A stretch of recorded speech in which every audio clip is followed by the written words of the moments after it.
यह कहानी है एनेलिस मिशेल नाम की एक लड़की की जिसका जन्म 21 सितंबर 1952 में एक कैथोलिक परिवार में हुआ था। एनेलिस के माता पिता बहुत धार्मिक और रूढ़िवादी लोग थे। एनेलिस खुद भी बड़े होकर कैथोलिक धर्म प्रचारक बनना चाहती थी, लेकिन शायद नियति को कुछ और ही मंजूर था। जब एनेलिस 23 साल की थी तब वह एक खतरनाक बीमारी से ग्रस्त हो गई, जिसकी वजह से हमेशा एनेलिस कुछ अजीब हरकतें करते हुए पाई जाती थी।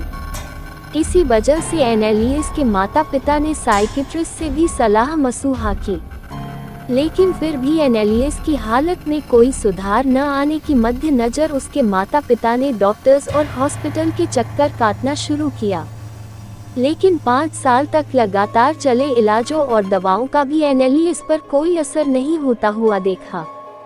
वहीं दूसरी ओर एनेलिस की हालत और भी ज्यादा खराब होती जा रही थी। एनेलिस के व्यवहार देखकर उसके माता पिता को लगा कि शायद एनेलिस कोई मेडिकल कंडीशन की नहीं बल्कि किसी पैरानॉर्मल घटना का शिकार हो गई है। अंततः एनेलिस के पेरेंट्स ने चर्च की सहायता लेने का फैसला किया। उसके पेरेंट्स ने एक पादरी को अपने घर बुलाया। पादरी ने देखा कि एनेलिस फर्श पर किसी निर्जीव वस्तु की तरह पड़ी थी और वह वहीं पर पेशाब करके अपने ही पेशाब को जमीन से चाट रही थी और फिर पास में ही पड़े एक कोयले के टुकड़े को खाने लगी। उसके चेहरे पर मौजूद खौफनाक हंसी को देखकर वह पादरी साफ समझ गए थे कि एनेलिस के शरीर में किसी शैतानी आत्मा का साया है। उन्होंने एनेलिस के पेरेंट्स को सलाह दी कि उन लोगों को जल्द से जल्द एनेलिस पर एक्सॉर्सिज्म की क्रिया करवा लेनी चाहिए ताकि वह जल्द ही ठीक हो सके। उन्होंने एक और पादरी के साथ एनेलिस पर पहले एक्सॉर्सिज्म क्रिया को अंजाम दिया, जहां उन्हें पता चला कि एनेलिस के शरीर में 1-2 नहीं बल्कि 6 बुरी आत्माओं का साया है।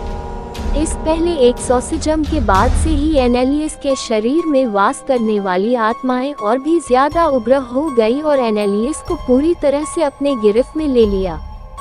परिणाम स्वरूप उन दोनों पादरियों को और भी कई एक्सॉर्सिज्म क्रिया करनी पड़ी, लेकिन एनेलिस के उग्र स्वभाव के कारण एक्सॉर्सिज्म क्रिया से पहले उसे उसके बिस्तर में चेनों से बांधना पड़ता था। एक्सॉर्सिज्म की इन क्रियाओं से जो खुलासा हुआ वह वाकई चौंका देने वाला था। एनेलिस के शरीर में मौजूद 6 आत्माओं का वास सुनकर सभी लोग हैरान हो चुके थे। उन 6 आत्माओं के नाम कुछ इस तरह के थे।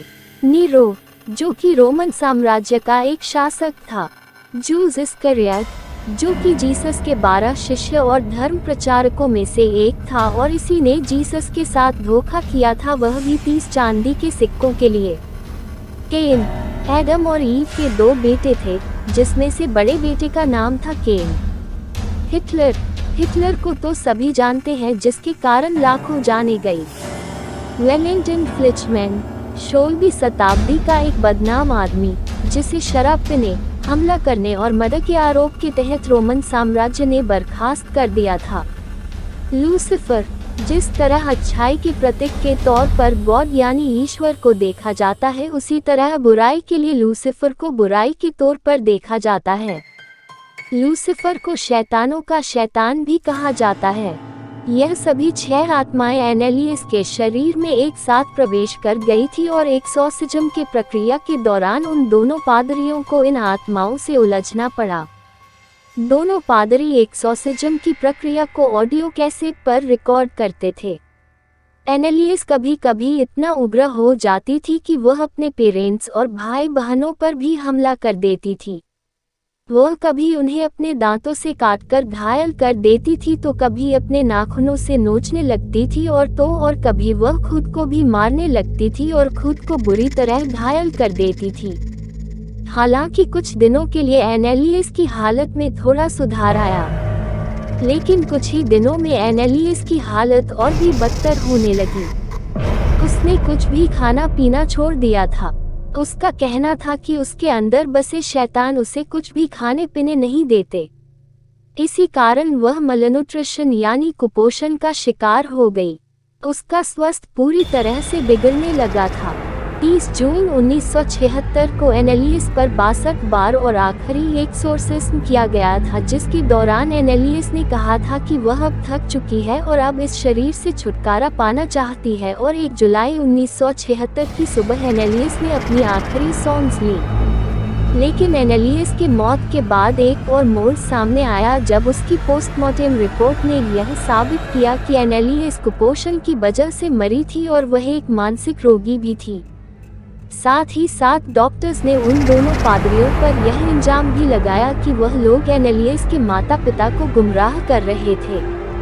अगर वह चाहते तो एनेलियस को बचा सकते थे, लेकिन इस कहानी और एनेलियस की मौत का असल कारण वह 6 आत्माएं थी या उसे डॉक्टरी मदद की जरूरत थी। यह एक ऐसा सवाल है जो आज भी रहस्यमय है।